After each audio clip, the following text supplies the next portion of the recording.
ఒకవైపు అయోధ్య రామాలయ ప్రతిష్టాపన కార్యక్రమం దగ్గరకు వచ్చేస్తోంది. అక్కడికి కొద్ది నెలల్లో మనకి ఎన్నికలు కూడా ఉన్నాయి. ఇటుపక్క విపక్షాలు కలిసికట్టుగా ప్రయత్నం చేయాల్సినటువంటి ప్రాసెస్‌లో ఇంకా కొట్టుమిట్టాడుతూ ఉన్నాయి. ఈ ఇండీ కూటమి పరిస్థితి అలా ఉంది. వీటన్నింటి నడుమ ఇక్కడ ద్రవిడ పార్టీలు వాటికున్నటువంటి ఆ పిచ్చి పెరియారు వాదనతో పిచ్చి పిచ్చి కూతలు కూస్తూ ఉన్నారు. సనాతన ధర్మానికి సంబంధించి, హిందూ ధర్మానికి సంబంధించి వారి బ్రాహ్మణ ద్వేషాన్ని, హిందూ ద్వేషాన్ని వెళ్ళగక్కుతూ ఉన్నారు. హిందువుల్ని కులాల పేరిట విభజించాలని చెప్పి పన్నాగాలు కూడా పన్నుతూ ఉన్నారు. ఓటు బ్యాంకు రాజకీయాలు చేస్తూ ఉన్నారు. ఇప్పుడు ప్రాబ్లం ఏమొచ్చిందంటే అతిపెద్ద సమస్య అయోధ్య రామ మందిరం అయిపోయింది వీళ్ళందరికీ. ఎలా అంటే ఈ పేరు ఎక్కడ ప్రస్తుత అధికార పార్టీకి వచ్చేస్తుందో అని చెప్పేసి వాళ్ళు భయపడుతున్నారేమో అనిపిస్తోంది. సరే, బీజేపీకి ఈ క్రెడిట్ ఇవ్వకూడదు అనుకుంటే ఏం చేయాలి? అయోధ్య రామాలయ నిర్మాణ ప్రతిష్టాపన కార్యక్రమానికి గౌరవాత్మకంగా హాజరయ్యి లేదా రామనామ జపాన్ని చేస్తూ 10 మందికి పంచుతూ ముందుకు సాగాలి. భారతదేశంలో రాముడు ఒక ఆత్మ వంటివాడు. రాముణ్ణి, భారతీయతను, భారతీయుల్ని విడదీయడానికి సాధ్యం కాని పరిస్థితి. అది ప్రతి ఒక్క అణువులోనూ ఉంది. ఇది గ్రహించలేని కొంతమంది రాజకీయ మూర్ఖులు, స్వార్థపరులు రాముణ్ణి, రామాలయాన్ని కూడా ద్వేషిస్తూ ఉన్నారు. పిచ్చి పిచ్చి వాగుతూ ఉన్నారు. దానికి సంబంధించిన వార్త ఇది. ద్రవిడ మున్నేట్ర కగజం తెలుసు కదా, డిఎంకే. ఇది తమిళనాడులో అధికారంలో ఉన్నటువంటి రాపా అంటే రాజకీయ పార్టీ. పెరియార్ సూత్రాలనే పునాది చేసుకుని నిర్మించినటువంటి పార్టీ అది. ఈ పార్టీ మూలాలు సనాతన ధర్మానికి పూర్తిగా వ్యతిరేకమని ప్రత్యేకించి మేము కాదు ఎవరిని అడిగినా చెప్తారు. ఏకంగా ఆలయాలను ధ్వంసం చేయండి, బ్రాహ్మణుల్ని కనిపిస్తే చంపేయండి అంటూ ఉసిగొలిపినటువంటి పెరియార్ వేర్పాటువాద భావజాలాన్ని అణువణువున జీర్ణించుకున్న పొలిటికల్ పార్టీ. అదే భావజాలాన్ని ఎప్పటికప్పుడు అక్కడి ప్రజల్లో ఎండిపోకుండా కాపాడుతూ ఉంటుంది, నీరు పోస్తూ ఉంటుంది, పెట్రోల్ పోస్తూ ఉంటుంది, తగలబెడుతూ ఉంటుంది రకరకాల కామెంట్స్ చేస్తూ. ఇటీవల పార్టీ నేతలు చేస్తున్నటువంటి కామెంట్స్ అందుకు నిదర్శనం. సనాతన ధర్మాన్ని నిర్మూలించాలని చెప్పిన, పార్లమెంట్లోనే వేర్పాటువాదాన్ని వినిపించిన ఈ డిఎంకే నేతలకే సాధ్యమైంది. అటు కమ్యూనిస్టులైనా, కాంగ్రెస్ వాదులైనా హిందూ మతాన్ని టార్గెట్ చేయడంలో డిఎంకే తర్వాతే. అయితే వారి స్థానాన్ని భర్తీ చేయాలనే ఉద్దేశ్యమో ఇంకేదో తెలియదు కానీ బీహార్లోని రాష్ట్రీయ జనతాదళ్ ఆర్జేడీ నేతల మాటలు కూడా డిఎంకే లీడర్ల వ్యాఖ్యలకు ఏమాత్రం తీసుకోవడం లేదు. ఓవైపు అయోధ్యలో రామ మందిర ప్రారంభోత్సవం కోసం యావత్తు దేశం ఎదురు చూస్తోంది. ఆ మధుర క్షణాలను అనుభూతి చెందేందుకు ప్రతి భారతీయుడు కళ్లల్లో ఒత్తులు వేసుకుని ఉన్నాడు. కానీ కొందరు లిబరిస్టులు, సెక్యులరిస్టులు మాత్రం దీన్ని సహించడం లేదు. వంకర టింకర వ్యాఖ్యలతో నోరు పారేసుకుంటున్నారు. బీహార్లో జేడీయూతో అధికారాన్ని పంచుకున్న ఆర్జేడీ నేతలు కూడా తమ నోటికి ఏదొస్తే అది మాట్లాడుతూ ఉన్నారు. ఆర్జేడీ ముఖ్య నేత బీహార్ డిప్యూటీ సీఎం తేజస్వి యాదవ్ మాట్లాడుతూ ఏమంటున్నాడు? అనారోగ్యం వస్తే హాస్పిటల్కి వెళ్ళాలి కానీ గుడికి వెళ్తే ఏం వస్తుందని ప్రశ్నిస్తూ ఉన్నాడు. మరి ఇదే మాట నువ్వు చర్చిలో ఉన్నటువంటి ఫాదర్లకు చెప్పాలి, క్రిస్టియన్లకు చెప్పాలి, ముల్లాలకు చెప్పాలి, ముస్లింలకు చెప్పాలి, ఇతర మతాలన్నింటికీ చెప్పాలి కదా. మీరు వెళ్ళకూడదని ఈ పనికిమాలిన ఉపమానాలు, పోలికలు ఎందుకు? గుడికి వెళ్ళేవాడు గుడికి వెళ్తాడు. ఒకవేళ వాడికి జబ్బు చేస్తే హాస్పిటల్కే వెళ్తాడు. ఎవడో పిచ్చి పట్టినవాడు, మత మౌఢ్యుడు కొబ్బరి నూనె దగ్గరికి వెళ్తాడు, కొబ్బరి నూనె రాయించుకోవడానికి, అక్కడ ప్రార్థన చేయించుకోవడానికి. వాడికి చెప్పి ఆ మాట వింటాడు. అంతేకాదు ఈ రాజకీయ నేత ఏమంటున్నాడంటే బీహార్లో అక్కడ భక్తుల నుంచి విరాళాలు అడుగుతున్నారు. ఎక్కడ? ఆలయంలో. తాను ఏ మతాన్ని ప్రశ్నించడం లేదు, కానీ ప్రజలంతా మేల్కోవాలి అని చెప్తున్నాడు. అంటే దాని అర్థం ఏంటి? ఇక్కడ సూటిగా హిందూ ధర్మాన్ని, హిందూ ఆలయ వ్యవస్థని వెక్కిరిస్తూ విమర్శిస్తూ చేస్తున్నాడు. మళ్ళీ నేను ఆ మతాచారాన్ని కూడా నేను ప్రశ్నించడం లేదు అంటున్నాడు.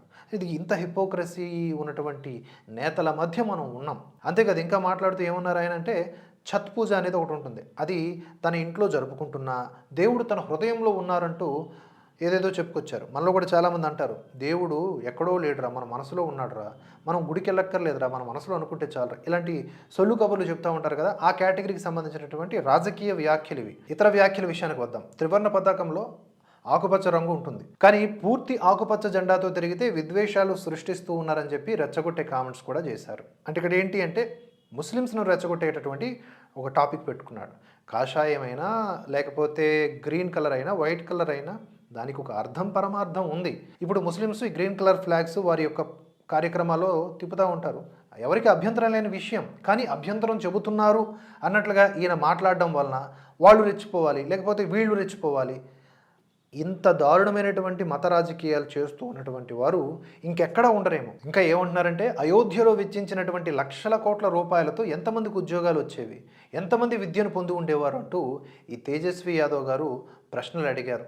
అలాగే ప్రధాని మోదీకి లక్ష్యంగా చేసుకుని తీవ్ర వ్యాఖ్యలు చేశారు. మోదీ నకిలీ మనిషి, కల్తీ మనిషి, బీజేపీ అబద్ధాల కర్మాగారం, రాముడికి మోదీజీ ఎందుకు అవసరం? రాముడు కోరుకుంటే అతను తన సొంత రాజభవనాన్ని నిర్మించుకోలేరా? కానీ మోదీ మాత్రం రాముడికి ఇల్లు, ప్యాలెస్ కట్టినట్లుగా చూపిస్తూ ఉన్నారు. ఇవన్నీ పనికిరాని విషయాలు. విశ్వాసం మనసులో ఉండాలి, ఉద్దేశం స్పష్టంగా ఉండాలి. మీరు పాపాలు చేస్తూ రామ్ రామ్ అని జపిస్తూ ఉంటే అప్పుడు రాముడు వరం ఇవ్వడు. మనం అల్లర్లను నివారించాలి అంటూ మోదీని విమర్శిస్తూ మాట్లాడారు. ఇక్కడ నాకు మోదీని విమర్శించినట్లు అనిపించలే, రాముడిని విమర్శించినట్లే అనిపించింది.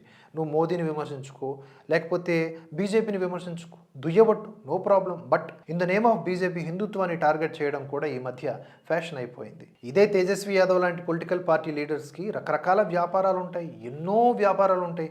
వాటన్నింటినీ మానేసి ఆ గంపాగొత్తగా ఆ హాస్పిటల్స్ కానీ ఆ బిజినెస్ కానీ అమ్మేసి ఆ 1,00,000 కోట్లో 2,00,000 కోట్లు తీసుకొచ్చి జనానికి ఇచ్చేయచ్చు కదా ఫ్రీగా. ఎందుకు కట్టడం? ఆలయం అంటే ఏంటి, ఆలయ వ్యవస్థ వల్ల వచ్చే లాభం ఏంటో ఆల్రెడీ ఒక వీడియో మనం ఛానల్లో చేసాం. అది చూస్తే మీకు ఫుల్ క్లారిటీ వస్తుంది.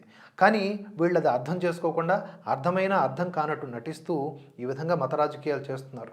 హిందువులు సనాతన ధర్మానికి వ్యతిరేకంగా మాట్లాడడం తేజస్వికి ఇదే మొదటిసారి కాదు. మొన్నటికి మొన్న తన నివాసం వెలుపల అతికించినటువంటి ఓ పోస్టర్లో ఇలాంటి వివాదాస్పద వ్యాఖ్యలే కనిపించాయి. మానసిక బానిసత్వానికి ఆలయ పూజలు ఒక మార్గం అనే పదాలు ఉన్నటువంటి పోస్టర్ని ప్రదర్శించారు. ఈయన ఇలా ఉంటే ఇక పార్టీకి చెందినటువంటి మిగతా నేతలు మరింత దిగజారి మాట్లాడిన సందర్భాలు ఉన్నాయి.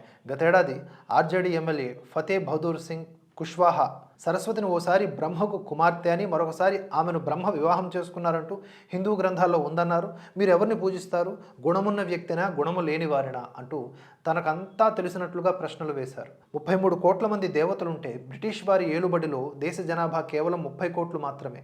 బానిసత్వంలో భారతీయులంతా ఉన్నప్పుడు ఆ దేవతలంతా ఎక్కడికి వెళ్ళారు అనే లాజికల్ క్వశ్చన్ కూడా వేశారు ఈ బహదూర్ సింగ్ అనే వ్యక్తి.